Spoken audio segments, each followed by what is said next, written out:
안녕하세요. 부모님께 효도하기 참 어렵다고 생각하는 여자입니다. 저희 부모님은 걱정이 많은 분들이세요. 그래서 부모님은 저와 두 오빠에게 이렇게 말씀하시곤 했죠. 돈이나 선물 이런 거 우린 다 필요 없다. 돈이야 먹고 살 만큼은 있고 갖고 싶은 게 있으면 우리 돈으로 사면 되지. 우리가 원하는 건 딱 하나야. 너희들이 너희들 인생만 잘 사는 거. 더도 말고 덜도 말고 딱 남들처럼 평범하게 물 흐르듯이 말이다. 그래서 우리한테 걱정 안 끼쳐주는 게 너희가 우리한테 해줄 수 있는 최고의 효도야. 그런데 부모님이 원하시는 그 효도를 쭉 이어간다는 게 생각보다 참 어렵더군요. 부모님께 걱정 끼치지 않고 남들 사는 것처럼 평범하게 잘 사는 것이 말입니다. 산다는 게 언제나 생각처럼 흘러가진 않는 법이니까요. 저는 얼마 전에도 부모님을 속상하게 만드는 불효를 저지르게 됐어요. 그건 바로 제 결혼과 관련된 문제였죠. 그런데 그때 일로 인해 저희 부모님은 생각을 조금 바꾸셨는데요. 당시의 사연에 대해 지금부터 여러분께 이야기를 들려드리고자 합니다. 저희 부모님이 걱정이 많아지게 된 건 그만큼 고된 인생을 살아오셨기 때문입니다. 저희 아빠는 속된 말로 첩의 자식이었다고 해요. 그러니까 본 부인이 있는데도 할아버지라는 사람이 아빠의 어머니인 저희 할머니를 집에 또 들인 거죠. 할머니는 아빠가 7살 때 돌아가셨고 할아버지는 아빠에게 무관심하셨다는군요. 아빠는 할아버지를 제외한 모든 가족과 심지어 동네 사람들에게까지 항상 손가락질을 받으셨다고 말하셨습니다. 눈 뜨는 게 매일같이 고역이었지. 심지어 학교 애들도 학교 선생님들까지 날 곱지 않은 시선으로 봤으니 말이야. 아빠는 결국 17살 때 학교고 뭐고 도망치듯 그 집을 나왔다고 했습니다. 그 뒤로 아빠는 이 일 저 일 안 해본 일 없이 닥치는 대로 일하며 입에 풀칠을 했다고 해요. 나도 난데 이 사람 처지도 참 딱하다 싶었다. 난 15살 때부터 부모님이 오빠들 뒷바라질 하라고 해서 학교를 억지로 그만두고 봉제 공장에 다녔어. 그러다 성인 돼서 또 부모님이 가라는 곳에 팔리듯이 시집을 갔는데 글쎄 애가 안 생기지 뭐니. 결국 난 결혼한 지 5년 만에 대놓고 다른 여자를 데려온 남편이랑 시부모에게 쫓겨났다. 나중에 너랑 네 오빠들을 순풍순풍 잘 나온 걸 보면 문제는 분명 그놈이었는데 당시에 내가 안 생기면 무조건 여자 탓을 하는 사람이 많았지. 친정에선 창피하다며 집에 얼씬도 말라기에 난 혼자 식당 일을 하며 힘들게 살았어. 그러다 시장 상인분들 소개로 근처 공장에서 일하던 네 아빠를 소개받은 거야. 그렇게 두 분은 서로를 만나 드디어 늦은 행복을 찾으셨다고 합니다. 하지만 결혼 후에도 두 분의 삶이 결코 순탄치는 않았어요. 저희 가족은 제가 아직 많이 어렸던 시절 서울로 이사 오며 한 반지하집에 터를 잡았었대요. 그런데 어느 날엔 그 집이 그만 홍수 때문에 침수가 되어버렸다고 합니다. 그때 집안 가재도구들 대부분이 망가지거나 유실되어 두 분은 어린 우리 3남매를 데리고 한동안 더더욱 힘겹게 사셔야 했다고 해요. 이후 겨우 숨을 돌렸다 싶었더니 이번엔 작은 오빠가 혈액암인 백혈병에 걸렸다는군요. 그때쯤부터는 저도 기억이 났어요. 오빠가 투병하는 내내 부모님은 아주 많이 힘들어하셨죠. 여보, 우리 한범이 잘못되기라도 하면 어쩌죠? 왜 남들은 평범하게 잘만 사는데 우리한테만 이렇게 불행한 일들이 닥치는 걸까요? 대체 우린 언제쯤이 돼야 딱 남들만큼이라도 평범하게 살 수 있죠? 다행히 오빠가 지금은 튼튼해졌지만 오빠가 투병하는 몇 년 내내 부모님도 저와 큰오빠도 아주 힘겨운 시간을 보냈어요. 그래도 작은 오빠의 병이 나으며 차차 집이 많이 안정됐습니다. 부모님은 제가 고등학생 땐 같이 돼지곱창집을 차려 운영하기 시작하셨어요. 그리고 곱창집은 다행히 매출이 꾸준히 나와 안정되게 자리를 잡았죠. 두 분은 이제야 우리 운이 트이려나 보다며 안심하시더군요. 그렇게 항상 안정되고 평범한 삶을 동경하며 살아오신 두 분은 항상 우리에게 딱 남들만큼만 행복하게 잘 살아라. 더도 말고 덜도 말고 그게 최고의 효도다 라고 말씀하신 거예요. 두 분이 생각하기에 그것이 바로 자식들이 가장 행복해질 수 있는 길이라고 믿으신 겁니다. 공부해서 좋은 대학 가야 해.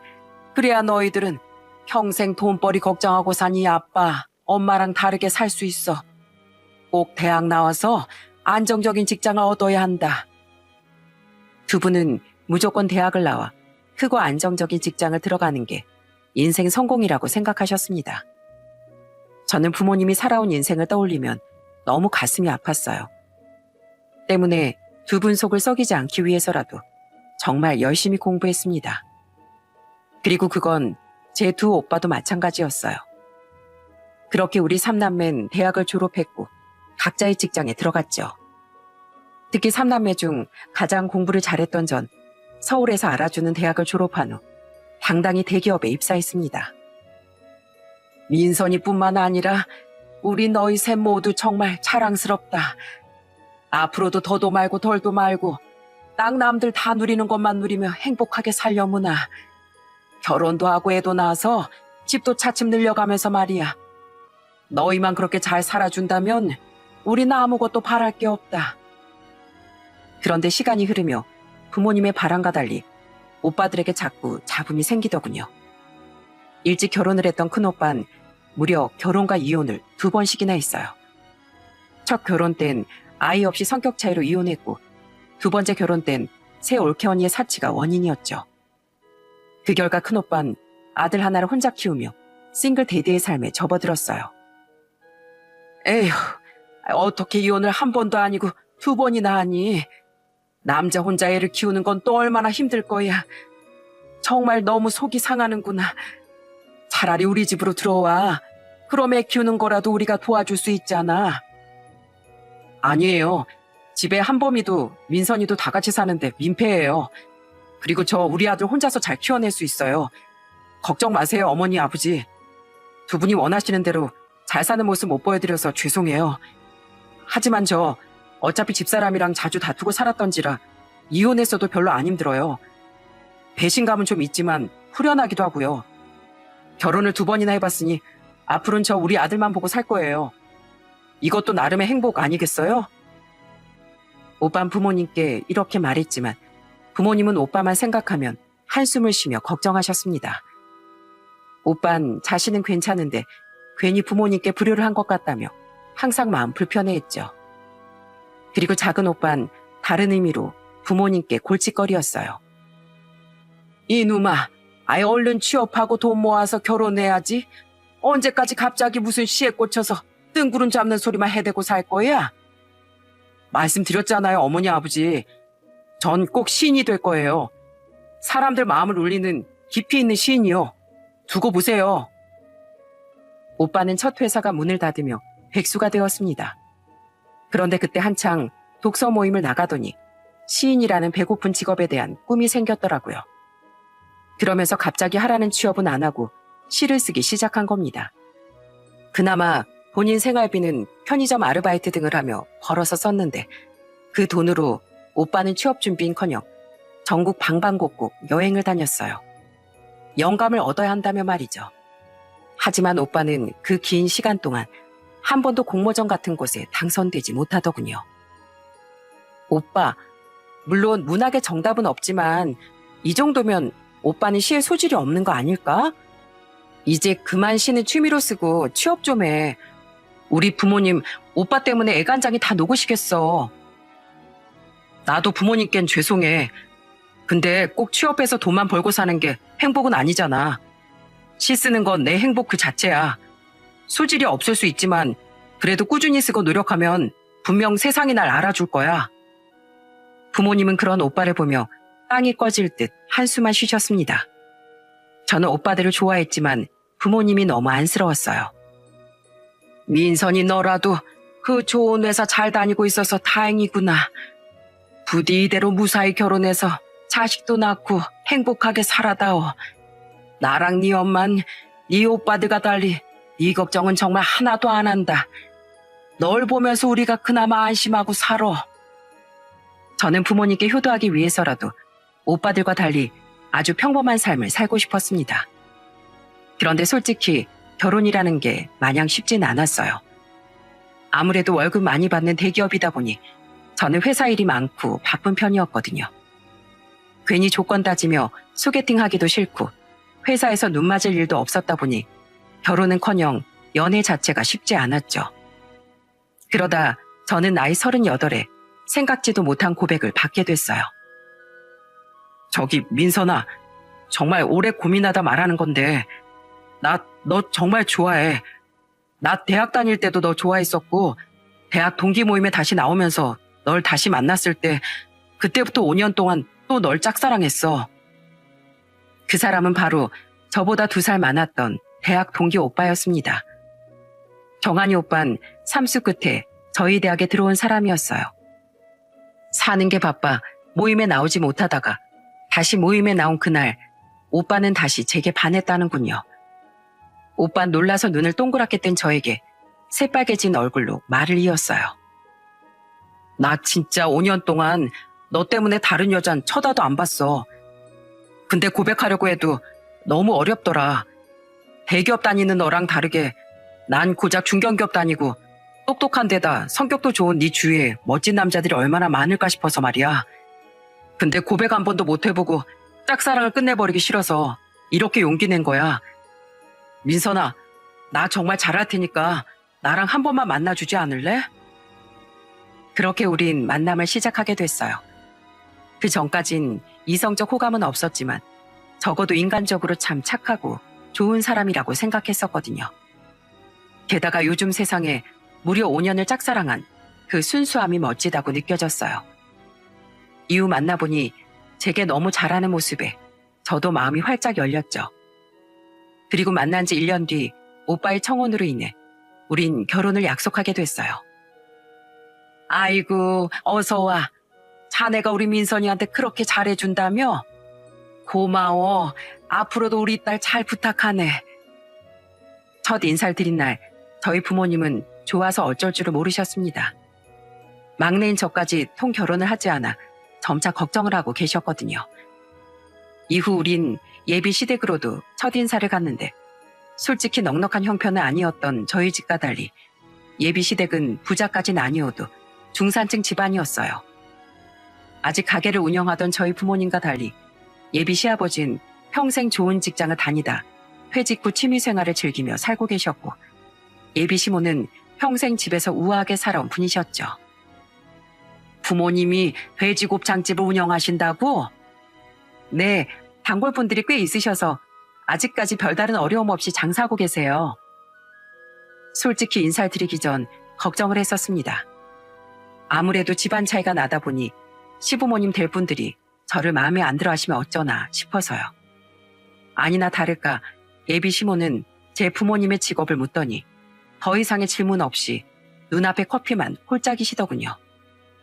딱히 못마땅해 하는 표정은 아니었지만 그 자체에서 저를 탐탁지 않게 여긴다는 뉘앙스는 충분히 받을 수 있었죠.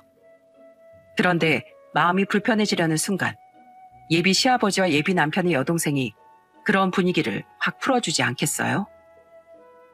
언니 부모님 곱창집 하세요? 와, 너무 좋으시겠다. 그럼 먹고 싶을 때 그 맛있는 곱창을 언제든 먹을 수 있었을 거 아니에요. 저 돼지곱창 진짜 좋아하거든요. 저도 언니 집 막내딸로 입양해 주시면 안 될까요? 저 나중에 놀러 가도 돼요? 정말요? 그럼요. 저희 부모님도 좋아하실 거예요. 아니면 제가 나중에 포장해다 드릴게요. 아싸! 엄마, 아빠, 오빠! 난 이 결혼 무조건 찬성! 찬성! 조용히 좀 하거라. 미안하구나. 우리 딸이 워낙 천성이 좀 밝아. 그리고 당신 물어봤으면 이렇다 저렇다 대답을 해야지. 아가 민망하게 왜 커피만 홀짝이고 있어? 뭐가 마음에 안 들어서? 두 분 우리보다 연세도 많으시다던데 그 나이까지 쉬지 않고 장사하고 계시는 게 얼마나 대단하셔? 민선이 넌 집이 어려운 와중에도 열심히 공부해서 한 번에 그 대학에 합격했다며? 대기업도 졸업하자마자 철석 붙어버리고 정말 장하구나. 아주 훌륭하신 부모님 아래서 자란 멋진 며느리가 우리 집에 들어오게 됐어. 예비 시아버지와 시누인 참 좋은 사람들이었습니다. 딱 보니 예비 시모만이 그 집에서 좀 까칠한 편인 것 같았는데 그 시모로 인한 제 불편함을 순식간에 풀어내고 제 편을 들어준 두 사람 덕에 분위기는 화기애애해졌어요.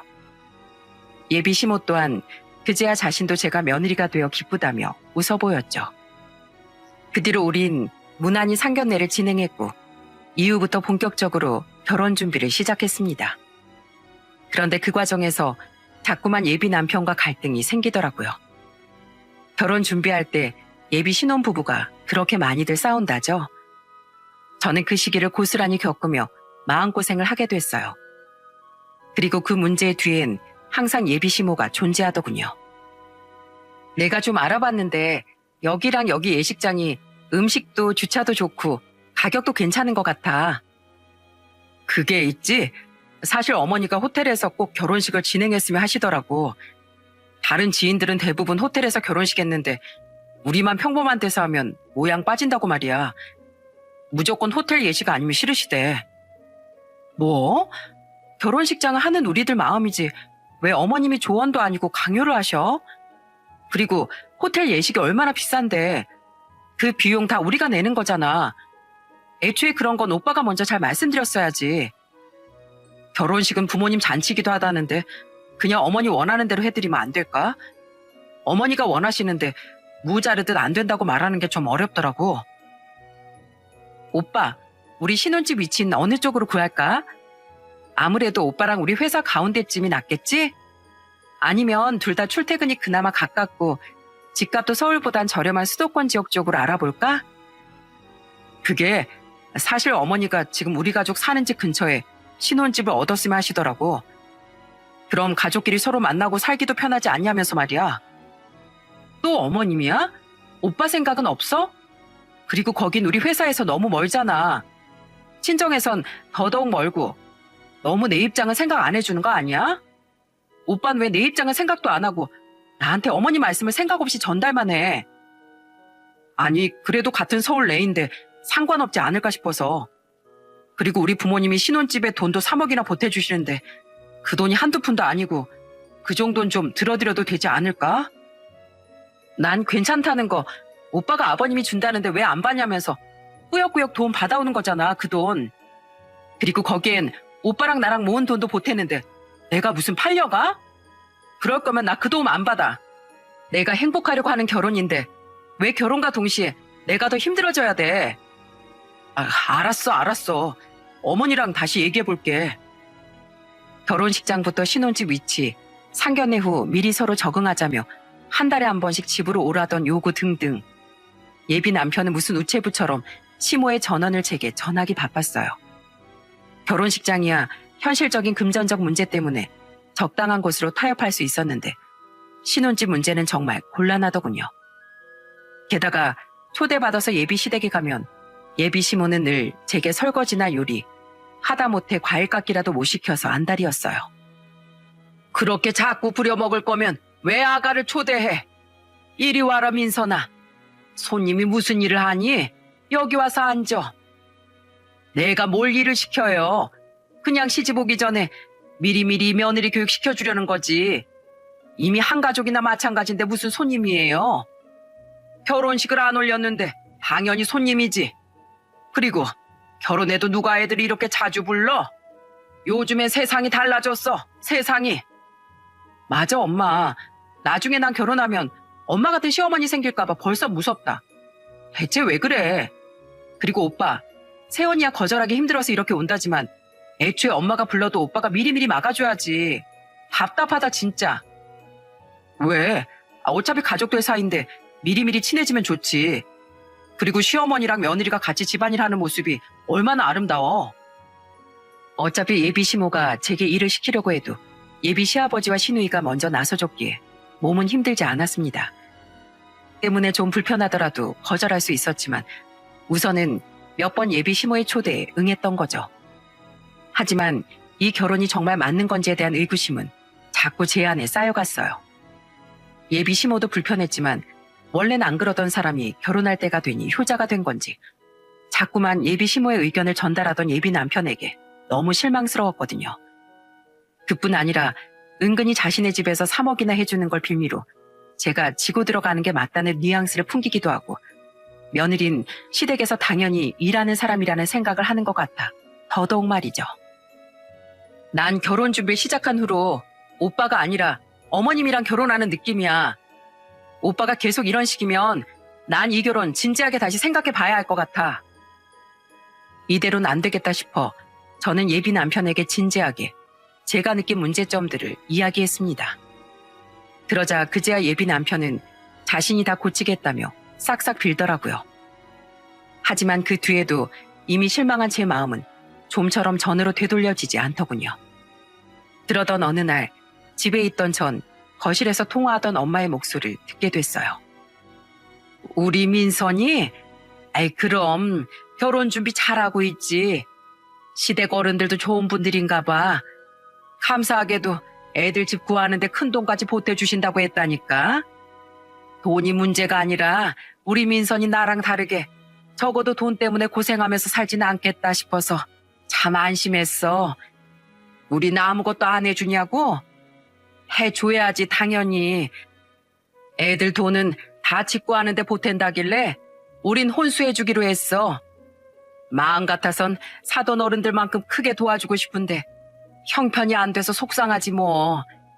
에휴, 우리 딸은 결혼해서 정말 잘 살아야 할 텐데 내가 우리 두 아들만 생각하면 한숨 쉬느라 수명이 10년은 줄어든 것 같아. 그나마 우리 민선이라도 남들처럼 잘 살아서 정말 다행이야. 그런 엄마의 말을 듣자 참 심란했습니다.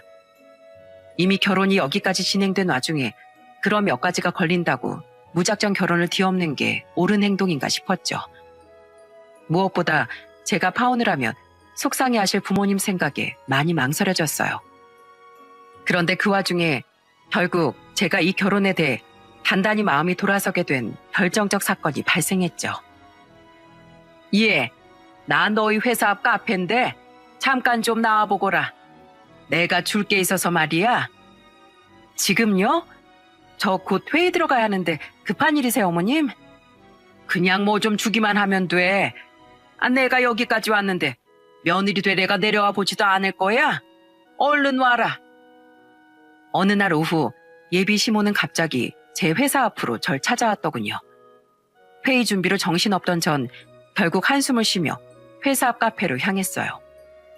그리고 바쁜 저를 불러낸 예비 시모가 내민 종이 한 장을 보고 저는 기가 차서 헛웃음이 나고 말았습니다.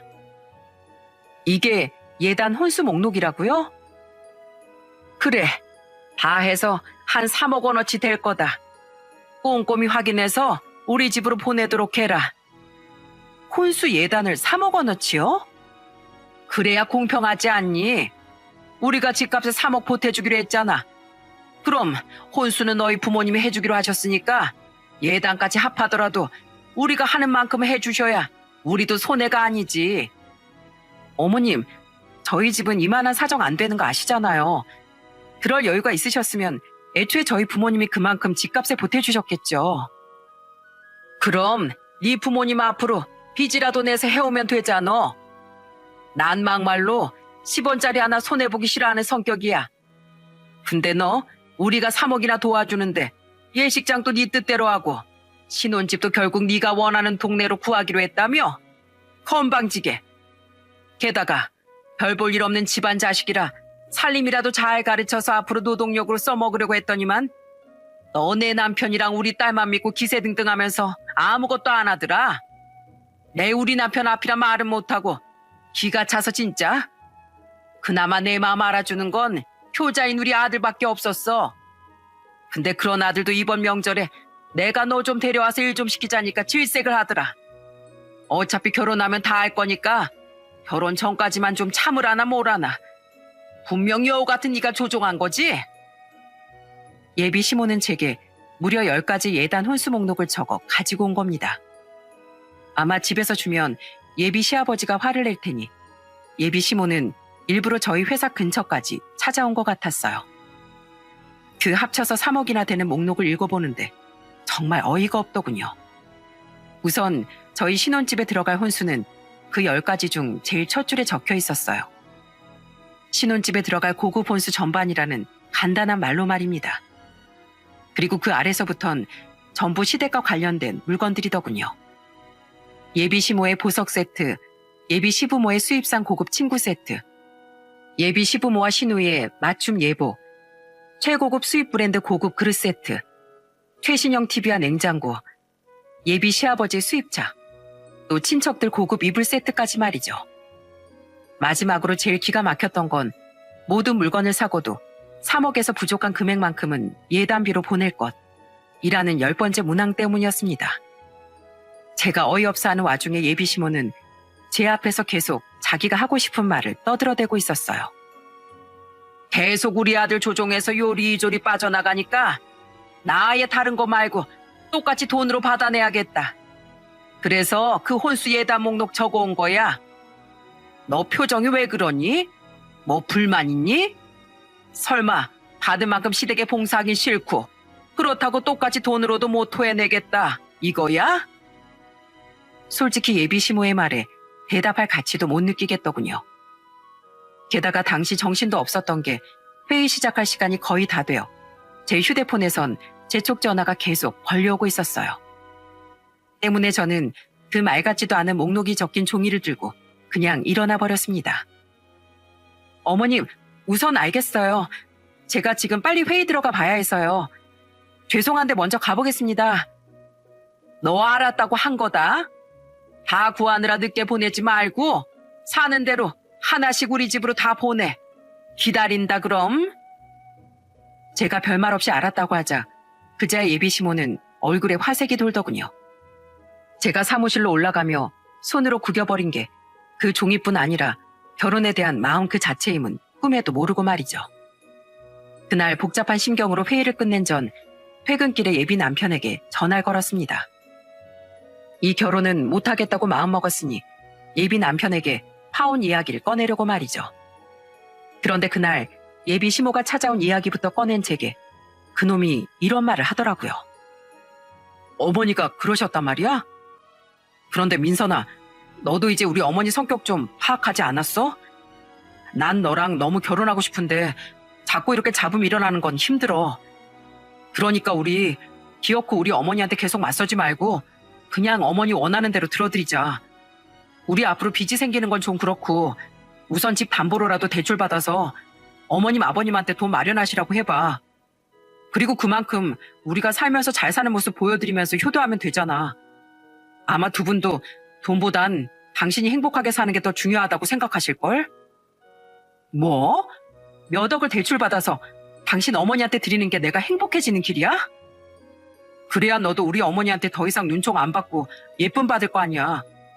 그리고 솔직히 너희 어머님 아버님이 좀 양심 없으시긴 했어. 우리 집에선 3억이나 해주는데 고작 몇천 들여서 혼수만 해주려고 하셨잖아. 그래도 난 사랑으로 너 감싸주려고 했는데 손익 계산이 확실한 우리 어머니는 힘드셨나 봐.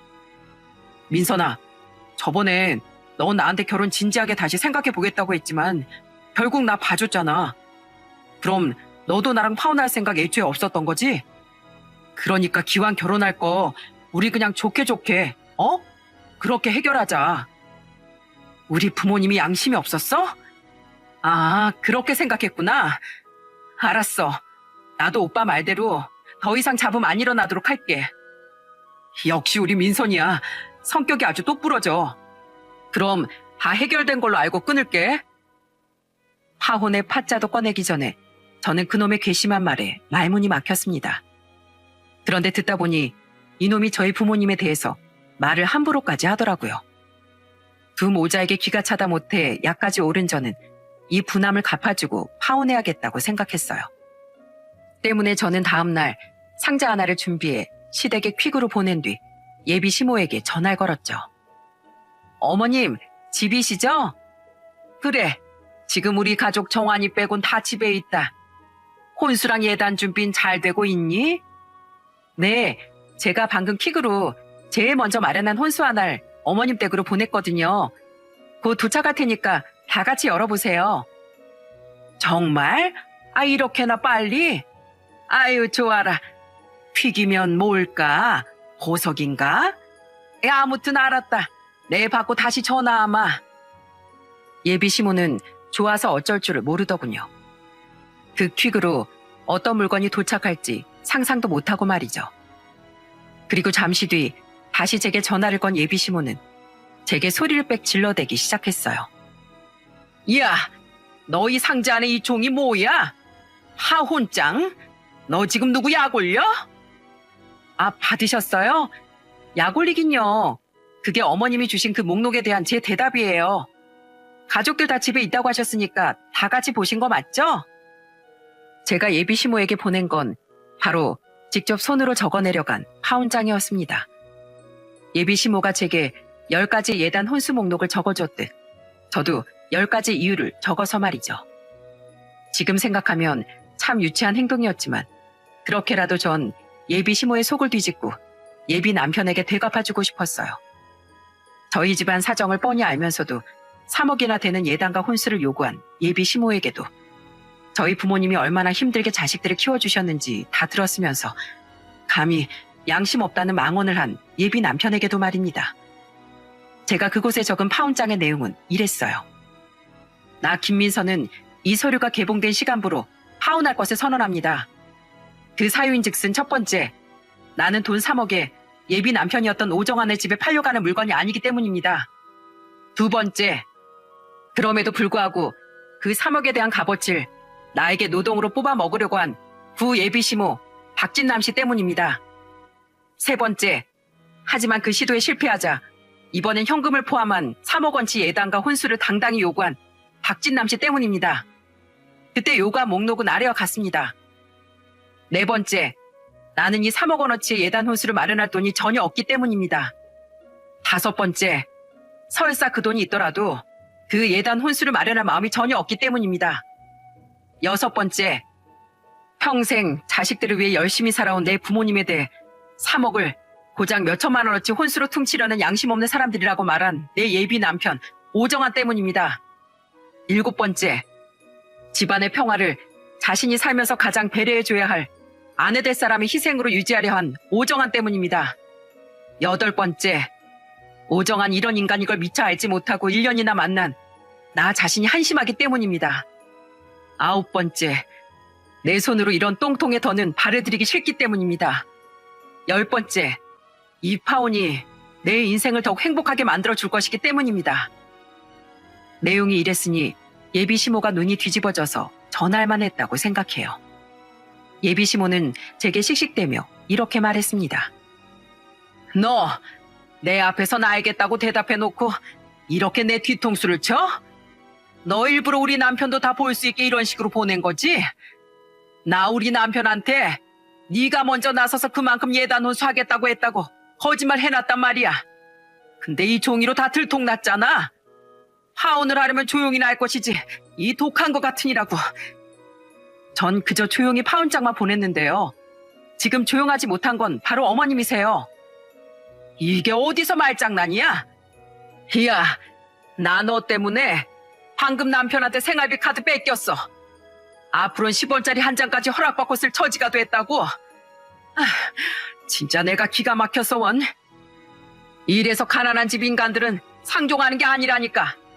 상견례 때 너희 부모가 입은 구질구질한 옷 보니까 집안 수준 알만하더라. 그랬으니 꼴랑 3억도 없어서 어른한테 이렇게 되바라지게 이딴 짓이나 하지? 네, 저희 집에 꼴랑 3억은 없는데요. 그래도 저희 부모님이 어머님보단 부자인 것 같네요. 어머님은 그 3억이 있어도 마음이 풍족하지 못하시잖아요. 그러니까 고작 입은 옷 가지고 사람한테 수준 같은 말을 운운하는 거 아니겠어요? 그리고 저도 원래 그렇게까지는 안 했는데요. 어머님, 아니 아줌마 아들이 제 부모님을 모욕하더라고요. 그래서 저도 열받아서 똑같이 어머님 속 뒤집어 놓으려고 그 파혼장 보낸 거예요. 아줌마 손해보는 거 가장 싫어한다고 하셨죠? 그런데 그런 지독한 행동이 결국 아줌마한테 이렇게 더 큰 손해를 가져다 준다는 거 잊지 마세요. 뭐? 아줌마? 근데 이게 진짜? 어? 여보, 담배 피우러 나간다더니 왜 벌써 들어왔어? 이 여편 내가 진짜 라이터 두고 나가서 금세 다시 들어왔다가 나 당신 통화하는 소리 다 들었어. 당신은 도무지 안 되겠어. 그나마 조금씩 주기로 했던 최소한의 생활비도 안 줄 거고 앞으로 집에 필요한 식재료 생필품 다 내가 살 거야. 그러니까 당신은 돈 필요하면 나가서 직접 벌어서 쓰던지 해. 싫으면 이혼하든가. 이제 시어머니 될 사람도 아니겠다. 저는 아줌마라고 부르며 소리쳤습니다. 그런데 그때 예비 시모의 휴대폰을 빼앗은 건지 휴대폰 너머에서 이번엔 예비 시아버지의 목소리가 들려오더군요. 민선아, 우선 내가 미안하구나. 세상에, 난 너랑 사돈 어른들한테 어디서 갑자기 돈이 났나 싶었지. 아이, 설마 이 사람이 직접 너한테 그런 욕을 했을 거라고는 생각도 못했다. 이 못된 집사람 대신 내가 정말 대신 사과하마. 그러니까 민선아, 우선 진정하고 이 파혼 다시 한 번만 생각해주면 안 되겠니? 죄송한데 아버님, 전 제 인생 제 손으로 꼬는 일을 못하겠어요. 비단 어머님뿐만 아니라 파혼장에도 적었듯이 전 정한이 오빠한테도 너무 실망했어요. 그동안 아버님은 저한테 참 잘해주셨는데 정말 죄송하게 됐습니다. 부디 앞으로 잘 지내세요. 그날 예비 시아버지가 예비 시모에게 한 말을 들어선 아마 그 뒤 한 번도 자기 손으로 돈을 벌어본 적 없던 예비 시모는 그 나이에 어디 나가서 일을 해야 하지 않았을까 싶어요. 아니면 예비 시아버지 눈치를 보며 조금씩 생활비를 받았으며 살던가 말이죠.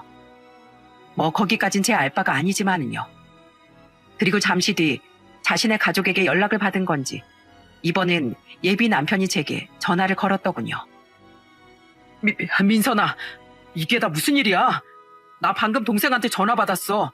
하온이라니. 너 저번엔 분명 내가 말했잖아. 더 이상 잡음 일어나지 않게 하겠다고.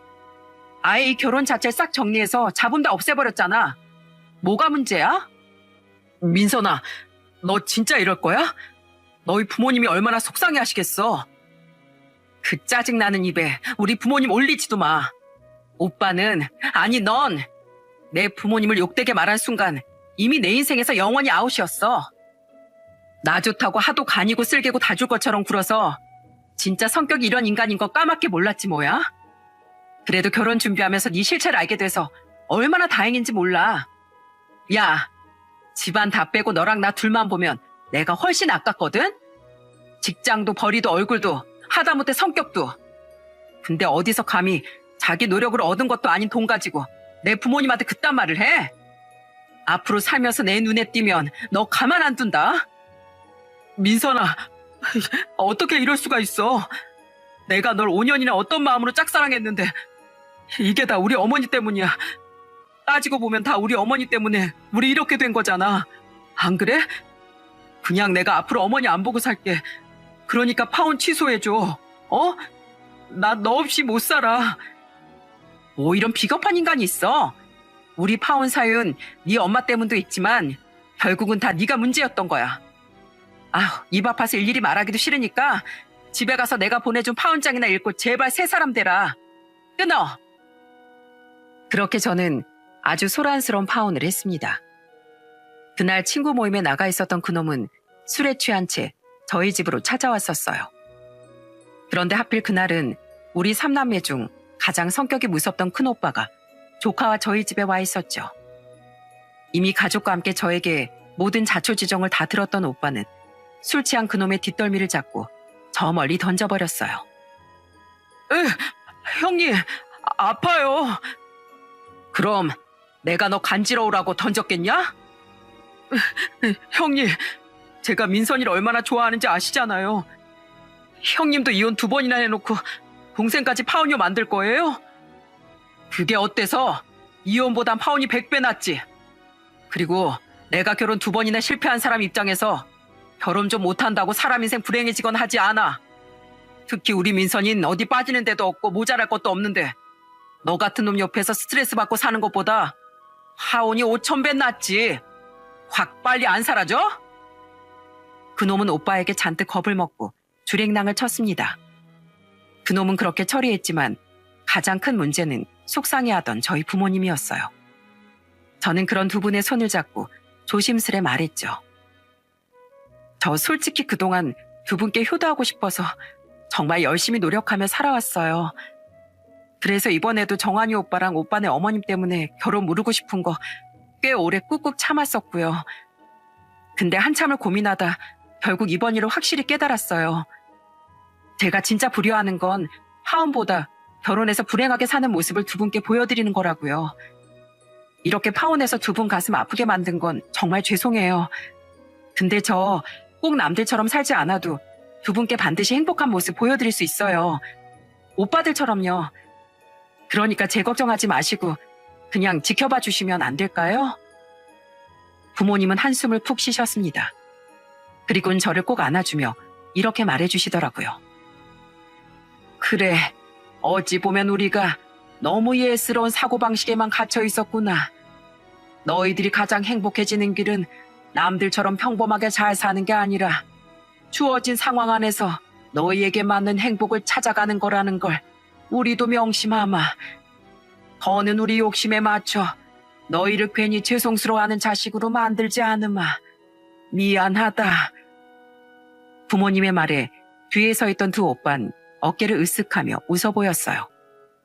물론 여전히 부모님은 우리 삼남의 걱정을 하며 살아가시겠지만 적어도 그때부터 부모님은 조금은 다른 관점으로 자식들의 인생을 바라봐 주시기로 한 거죠. 그 후 한동안 예비 남편은 저희 회사와 집 근처로 저를 찾아왔었어요. 제가 전화는 진즉에 차단해버렸었거든요. 하지만 제가 보이는 족족 상대도 안 하고 경찰에 신고부터 해버리자 결국 예비 남편은 제 눈앞에서 완전히 모습을 감추더라고요. 파혼 후 저는 예비 신우에게도 사과 전화를 받았습니다. 그리고 그때 예비 신우에게서 저는 완전히 틀어진 두 모자의 이야기를 들었어요. 지금 그 둘이 완전 가관이에요. 무슨 원수진 사람들처럼 둘이 평소에 눈도 안 마주쳐요. 이게 다 어머니 때문이네. 애초에 네가 잘했네, 내가 잘했네 하면서 아주 난리도 아니에요. 아빠는 둘 다 꼴 보기 싫다고 소리치셔서 두 사람 다 아빠 있을 땐 찍소리도 못하고 방에만 있어요. 우리 엄마 평소에도 주위 사람들한테 계산적으로 굴고 다녀서 문제 많았거든요. 결국엔 또 이 사달을 냈네요. 평소 엄마랑 죽이 잘 맞던 오빠도 자업자득이죠 뭐. 아무튼 정말 미안했어요 언니. 비록 우리 인연은 여기서 끝이지만 어디서든 잘 지내세요. 그렇게 우여곡절 끝에 비로소 제 파혼은 마무리됐습니다. 그 뒤 저는 여전히 대학 동기 모임에 나갔지만 2년이 흐른 지금까지 전 예비 남편은 모임의 얼굴도 못 내밀고 있어요. 저와 친했던 동기 한 명이 동기들 사이에 소문을 쫙 퍼뜨려 버렸거든요. 최근 모임에 나갔다가 얘기로 그놈은 학교 선배와 후배들 몇몇에게 여자를 소개시켜 달라고 했다가 모두 거절을 당한 모양이더라고요. 그 조건이 나이는 30대 초반 이하에 직업은 대기업 직원 이상이어야 한다는 허튼 소리를 했으니 말이죠.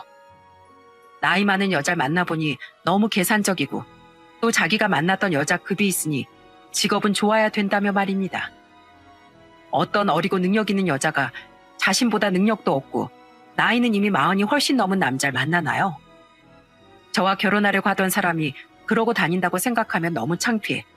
전 앞으론 그놈은 생각도 안 하고 그놈 집이 있던 쪽으론 침도 안 뱉으면서 살 생각이에요. 제가 파혼한 이후 부모님이 저희 삼남매에게 하는 말씀이 조금 바뀌었어요. 너희들만 잘 살면 그게 바로 효도다. 남들처럼은 안 살아도 돼. 어차피 요즘은 개성시대 아니냐. 다만 이 세상 보란 듯이 하고 싶은 거 마음껏 하면서 행복하게만 살아다오. 결혼이야 뭐 질질 끌며 불행하게 사는 것보다 안 하는 게 더 행복할 수도 있지.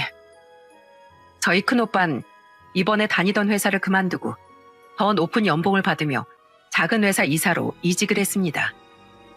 저도 얼마 전 능력을 인정받아 승진을 했죠. 이렇게 우리 남들처럼 평범하게 결혼하고 아이 낳으며 살고 있진 않지만 나름대로 승승장구하며 안정적으로 살고 있어요. 돈 걱정 없고 부모님 건강하시며 취미생활도 마음껏 즐기고 사니 이게 바로 행복이라고 생각합니다. 전 앞으로 부모님께 효도하기 위해서라도 비록 남들과는 조금 다른 길을 걸어갈지언정 더 행복하게 살기 위해 노력할 거예요. 작은 오빠의 소식을 빼먹었는데 요즘 부모님은 작은 오빠만 보면 웃음꽃이 피십니다. 어머님, 아버님, 예쁜 며느리 왔어요. 아이고, 우리 며느리 왔구나. 어서 와라 어서. 오느라 힘들었지? 요즘 입덧은 좀 가라앉았다며? 그래서 너 좋아하는 거 잔뜩 해놨으니까 많이 먹고 싸가지고도 가. 아유, 이 복덩이. 그건 바로 또 시를 쓴다고 바닷가로 여행을 떠났던 작은 오빠가 거기서 묵었던 게스트하우스에서 만난 세연이와 결혼을 했기 때문이에요. 작은 오빠는 자신의 시를 멋지다고 해준 유일한 사람인 세연이를 위해서라면 기꺼이 시를 포기하고 한 집안의 가장이 되고 싶다고 하더라고요. 그리고 정말로 작은 오빠는 시는 취미로 잠시 미뤄둔 채 지금은 열심히 도배 기술을 배워 일을 다니고 있답니다. 세연이를 만나 가정을 꾸리는 게 자신이 두 번째로 찾은 행복으로의 길이라며 말입니다. 가장 부모님 속을 썩였던 작은 오빠가 지금은 그렇게 철이 들고 예비 애아빠까지 된 걸 보면 세상 일은 역시 어떻게 될지 모른다고 생각되더라고요. 부디 지금처럼 저는 두 오빠도 오래오래 행복하고 특히 부모님이 오래도록 건강하시길 바라고 있어요. 부모님도 저도 한때는 행복과 효도에 대한 조금은 틀에 박힌 인식을 가지고 살았습니다.